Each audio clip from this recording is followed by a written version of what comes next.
महाभारत में बर्बरिक नामक कोई पात्र नहीं है।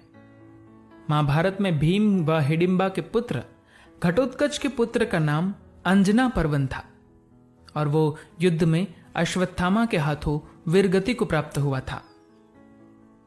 बर्बरिक की कथा पुराणों से आई है, किंतु पुराणों में बहुत फेरबदल किए गए हैं। महाभारत के बहुत बाद में लिखे गए हैं, अतः उनकी सत्यता संदिग्ध है।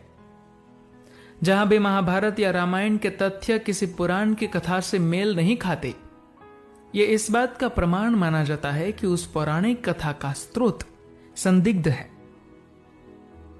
कथा के अनुसार बर्बरिक नामक घटोत्कच का पुत्र था, जिसके पास 3 दिव्य बाण थे।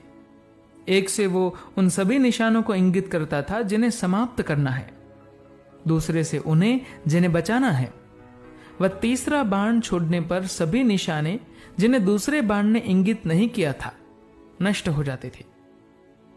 कुरुक्षेत्र के युद्ध में भाग लेने के लिए जब वह निकला तो उसने अपनी माता से पूछा कि वो किसके पक्ष में युद्ध करे, तो माता ने उत्तर दिया, हारने वाले पक्ष की ओर से।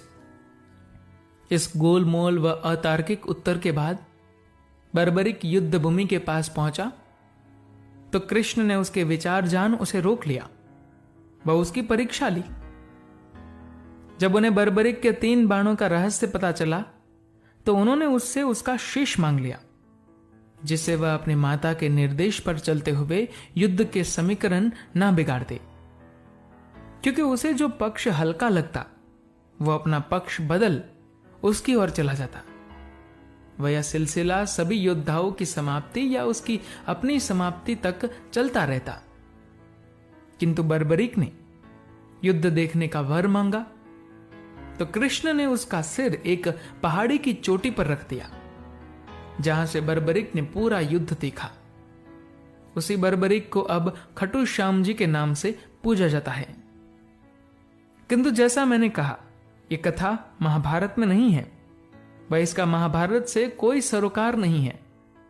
यह कदाचित एक दंत कथा है, बस स्थानीय देवता को महाभारत से जोड़ने के लिए बाद में पुराण में डाली गई थी। धन्यवाद।